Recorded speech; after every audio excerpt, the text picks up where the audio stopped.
On March 14th, 2025, Bob Gimlin uploaded a video titled, "It Landed on the Roof, One That Crawled and One That Flew." It contained an account of two unidentifiable creatures on a roof in northern Delaware in 2005. Unidentifiable until now.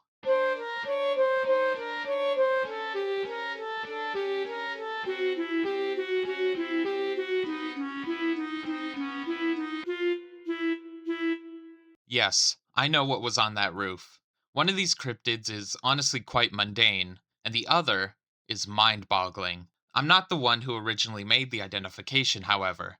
It came from Nox, an insider we've discussed on this channel previously. I'll cut to the chase and get to the descriptions. This creature is shaped like a manta ray. Since it was considered X class, it was called X-ray. But I also heard Nox call it a manta dragon once, and that name isn't already taken by a type of electromagnetic radiation, and sounds a lot cooler, so we'll be using that. Anyways, I will start purely with the description he gave me, some speculation he shared, and then compare it with this story and others like it. This creature is known as an X-ray or a manta dragon. The manta dragon is a flying, billowy creature shaped like a giant manta ray when viewed from underneath it. It has a tail-like appendage that disappears or fades out behind it, existing in another area or dimension. The creature's neck can extend or push out to a degree. This creature has variable wing shapes, and the creature as a whole, including its face, are quite malleable. This is used to adjust during flight instead of flapping its wings as would be expected under the Reynolds coefficient. It can fold into the dimensional rift on its tail and suck in something from the other side in its place while doing so because of a pressure differential, including living creatures. Now some speculation. People who see it believed it looked like it was filter feeding. It has also never been seen fully landing on the ground or trees, just sort of hovering over them for moments. Yeah, it's a lot to take in. The other cryptid he described was a 3 to 4 foot variant of the hellbender salamander that dies quickly due to conservation sickness. Thus, in the roof story, the manta dragon flew over, and as it was hovering over the roof, it got pulled into its tail's dimensional rift, and the pressure differential spit out our second cryptid. Now let's compare. The description in Bob's video is two large, dark, billowing shapes that didn't flap. While the wings of a manta dragon aren't necessarily distinct as would be found on something like a bird, they are separate if they follow the anatomy of a ray-like species. And they are certainly billowing. I also wasn't given a color, so I'll skip that part and share some independent research later. I wasn't given a wingspan, so the 30 to 40 foot wingspan cannot be directly confirmed.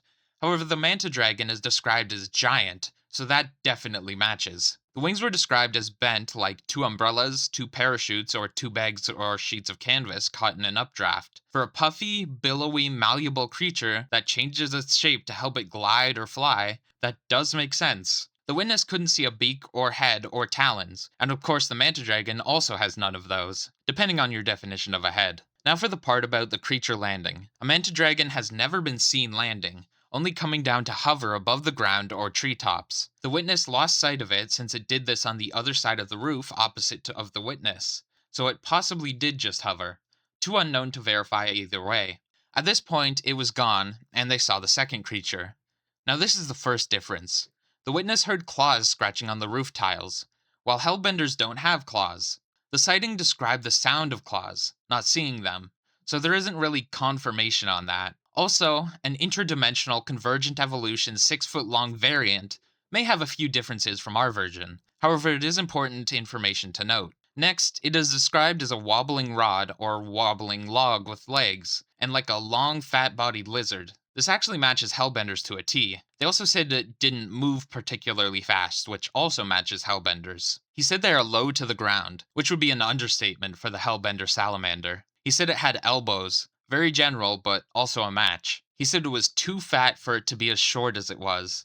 This is more insulting than descriptive, but sounds about right. I know I called it mundane, but this is just cruel. Poor little guy. Or big guy in this case. He said he guessed it was 9 to 11 feet long. Knox said it was a 3 to 4 foot creature. The 9 to 11 feet was a guess, but still too far off from the 3 to 4 feet to be a misjudge of size. This could also simply be a bigger variant. It can't be certain how much of the information we get is definitive, and often upper size limits are one of the more difficult things to pin down when it comes to cryptids. Still, this should be noted. The tail is difficult. The witness said it didn't have a tail like snakes don't have tails. That likely means it is very similar in shape and size as the body and exists more of a continuation of the body than as a smaller separate structure, which generally matches with what hellbenders look like. Every descriptor after this was very uncertain, so I will leave it here. Overall, both descriptions match.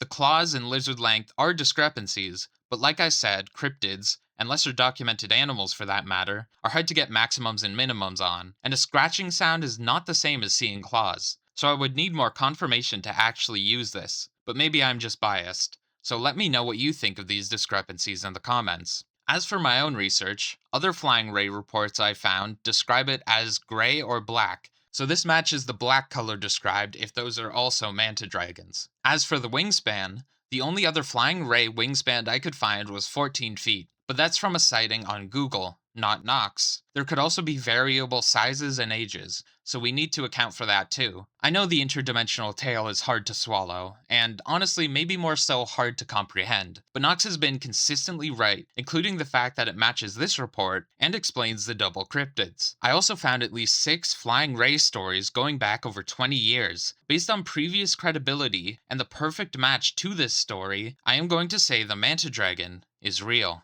This could be a first step to understanding atmospheric beasts, and maybe even more about portals. Scientific progress is being made on the anomalous. Thanks for watching. If you enjoyed, like the video to let me know and subscribe for more. Check out my other videos, like the other Nox content, or maybe find out what alien species crashed at Roswell. Until then, goodbye.